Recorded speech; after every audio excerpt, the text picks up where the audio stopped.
it's going to be tough to get the big men off the two teams that are in the Western Conference Finals. But I do see what he's saying about Minnesota. Well, Cat might not be as hard. Right.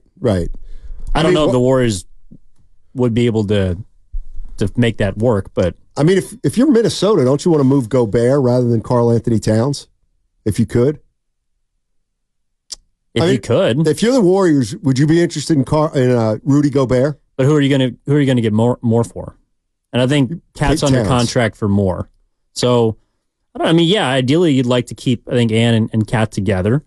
But you also spent 4 first-round picks on Rudy Gobert. I don't know. If you're the Warriors, yes, I think that the takeaway is that they need more size and they need more athleticism. And ideally, you can find that in one player. But, Stein, let me ask you this, because you are someone that does think about 2027. You are someone that thinks about capital. Would you be willing to move a first-round pick or multiple first-round picks to acquire a player that is large and athletic? Because that might be the only way you get it. Are you talking about Gobert specifically? Or Cat? I don't know. Probably Karl Anthony Towns, yes. But not Gobert. Just because Gobert's a little older and I mean, here's the issue is I'm thinking of the 4 names that have come up like over the last 2 or 3 years, and they're never good enough for Warrior fans. Whether it was, Miles Turner or even Siakam. Some people, he's not a great fit. Or who else am I thinking of who's been linked to the Warriors? Gobert sometimes. It's like Anunoby. Anunoby, that's another one. And a lot of times Warrior fans just don't think these guys are going to move the needle. And I think there's players out there that can move the needle, but they may not make a big splash, is what I'm saying, if the Warriors acquire these guys. I don't think they're going to get a big name. Why? Because you think it would just cost too much, or that's not what they're looking for? I think getting a big boy in here is just going to be too hard logistically.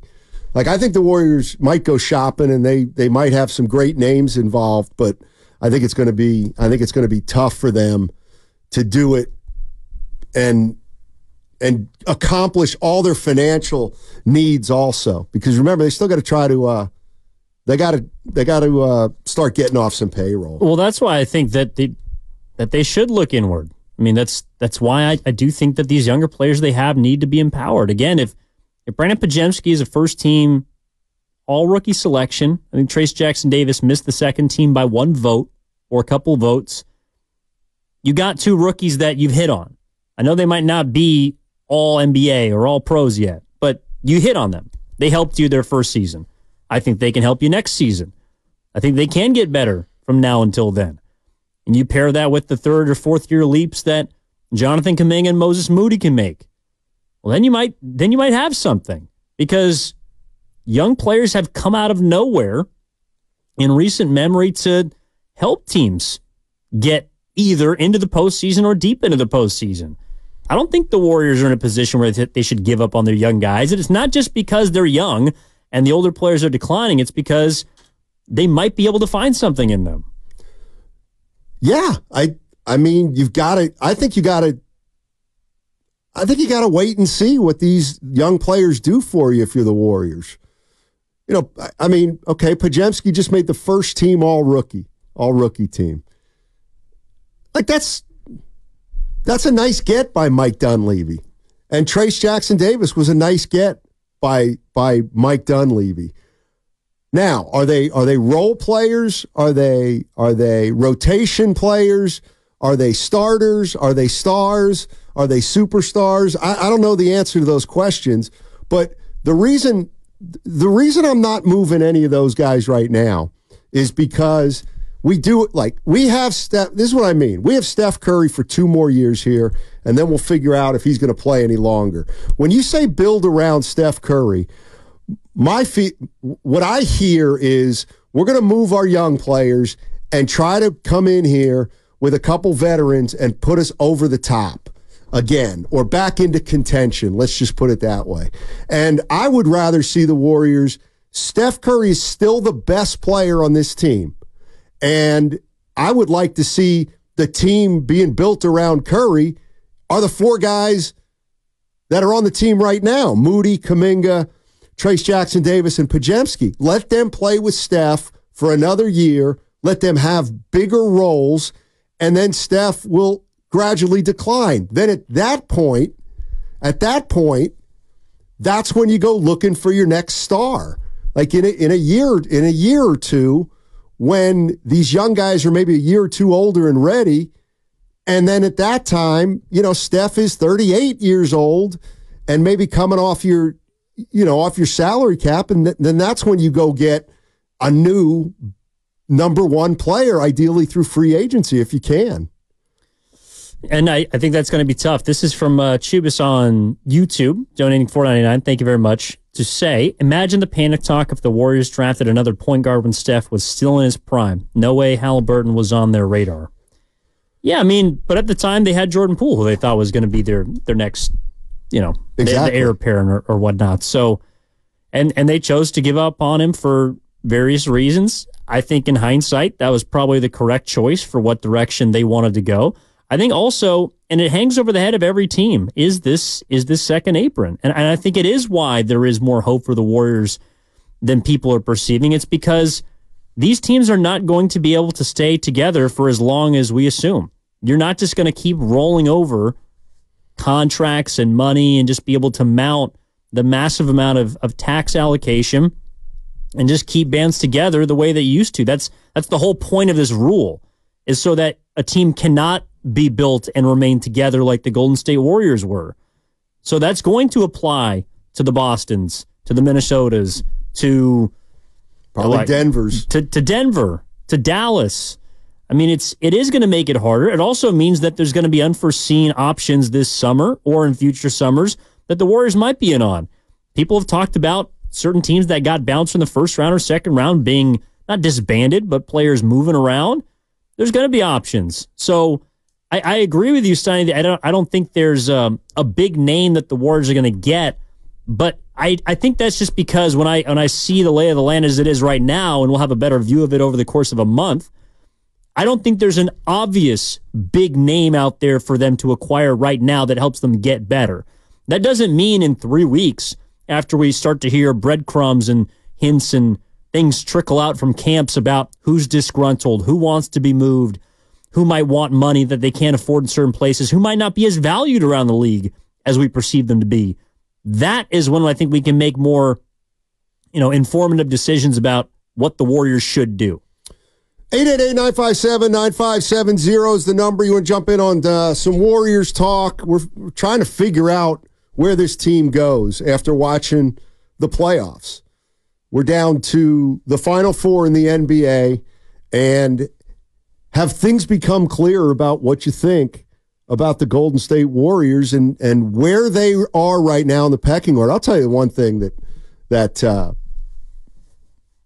doesn't do them any favors, and I think it's a factor, and that is you're in the Western Conference. You're not in the Eastern Conference. If you were in the Eastern Conference, I think this would look a lot different. I think you'd be a 4 or 5 seed in the East, but the fact that you're a 10 seed in the West, in a way, is a blessing because it really tells you where you are. But it's a curse too because you don't have the luxury of playing the teams that the Eastern Conference teams play. Yes, but again, it's a year-to-year league now more than ever. For example, last year there were 4 50-win teams in the East. This year, there's 2. Last year, there were 2 50-win teams in the West. This year, there's, 5? So, yeah. What's to say that next year isn't a down year for the West? Maybe there are injuries that happen. I know we want to think about all the rest of these teams that are up and coming and that are on the heels of the Warriors. There might be a catastrophic injury next year or something that happens. There might be player movement. I guess why it's hard for me... You want to think about the future, right? You want to make two-pronged choices that help you for now and later. But it's hard for me to just jump into 2027 When again, 3 years ago, the Warriors were on top of the world. They were champions 2 years ago. And you say it all the time, Steiny. That was a long time ago. So why am I going to say in 3 years, well, this looks like it's going to happen. This is going to happen. When in 2 years, the league has been completely flipped on the Warriors' heads. They were kings, and now they're a 10 seed. A lot happens in 2 years. And I just don't want to, I guess, put the cart before the horse in regards to the Warriors. Why I want to see them stand pat with their younger players and not move them is because of that. It's because there's a lot of unknowns. I think it's too early to write off Jonathan Kuminga and what his career can be. I think it's too early to write off Moody or Podziemski or TJD. Might they be in a couple of years? Perhaps. They might also be really good. And I don't want to take that away from them before we have to. Well, I hear you there. I mean, I hear you there. The only thing that I would say is, yes, 2 years ago the Warriors won it, and look at where they are now, so things can change in a hurry. But I think they change in a hurry the other way in terms of moving up the standings. I think that tends to happen with younger teams. And I wonder how big of a role, and I'm just going to call them the four young guys. The thing we got to find out next year, to me, is whether all four of the young guys can take as big a role as they have this past year or a bigger role than they had last year, and we can be better. Is that possible? Because if it is, to me, that's the direction that I would go in. If you don't re-sign Klay Thompson and you keep the young guys on the team and you do a couple other moves, I think it's possible that the Warriors could be better without Klay Thompson because, you know, I just think there were times last year where he hurt him. Now you're gonna miss the big games. You're obviously gonna miss the big games. There's about a handful of games every year that Klay can win for you just by the way he shoots. But by putting a more well-rounded person or maybe more well-rounded player in his spot, a better defender, maybe a better passer, I think you could become a better team. And that's the way I would like to. That's the way I'd like to see the Warriors kind of go, is to just make a commitment to incorporating these four young guys in the lineup more than they did this past year. Yeah, and I think it's because the league is not adjusting to them anymore. They have to adjust to the league. And the league is screaming at you from the top of the Salesforce tower. You got to be big. You got to be fast. You got to be athletic. And you have to be able to defend for long periods of time. I think Denver, in the series against Minnesota, had the best player. They lost. They lost at home. They blew a 20-point lead. Why? Because of what we're talking about. Because of what we're talking about the Warriors needing to emphasize more this offseason. Last year, the theme of the summer was experience, and it was optionality.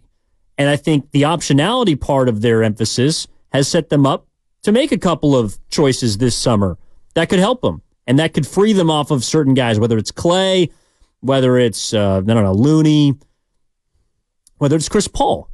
They have options now. It's about what they do with those options. It's about what they do with those choices. And I think that if they make the correct ones, I don't think it's out of bounds for them to get 3 more wins than they did last year, which would put them as a top 6 team. I don't think it's out of bounds to believe that the Warriors can't get better.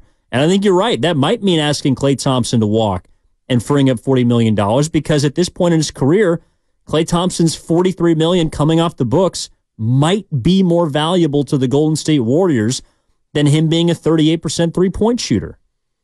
No, I hear you. And the decisions that Mike Dunleavy and Joe Lacob are going to have to make this summer are going to be fascinating.